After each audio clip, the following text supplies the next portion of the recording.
রাধে রাধে বন্ধুরা, প্রতিদিনের ন্যায় আমি আজ ভগবান এর অবতার শ্রী যজ্ঞ অবতারের নিয়ে কথা বলবো। প্রজাপতি রুচির পত্নী আকুতির গর্ভ থেকে ভগবানের অংশকলা যজ্ঞরূপে আবির্ভূত হয়েছিলেন। তিনি নিজ পুত্র যমাদি দেবতাদের সঙ্গে স্বয়ংভুব মন্বন্তর পালন করেছিলেন। জগতের দুঃখভার হরণ করেছিলেন বলে তিনি তার পিতামহ স্বয়ংভুব মনু কর্তৃক হরিনামে অভিহিত হন। এই যজ্ঞাবতারকে মন্বন্তর অবতারের মধ্যেও গণ্য করা হয়। ভগবান নারায়ণ হরিনামে অভিভূত হবার কারণ হলো জগতের দুঃখ হরণ করা, আর জগতের দুঃখ হরণ করেছিলেন তিনি যজ্ঞ অবতার নিয়ে।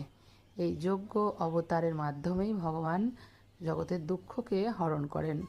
তাই আমরা জানতে পারলাম ভগবান বিভিন্ন অবতারের মধ্যে শ্রী যজ্ঞ অবতারও একটা অনন্য অবতার। বন্ধুরা, যদি আমার এই কথাগুলো ভালো লাগে তবে আমার এই চ্যানেলটাকে সাবস্ক্রাইব করে একটা লাইক দিয়ে দিও, আর আমার এই ভিডিওটা কেমন লাগলো তোমাদের মতামতটা জানিয়ে দিও। এতে আমার আরও কাজ করতে আগ্রহী হব।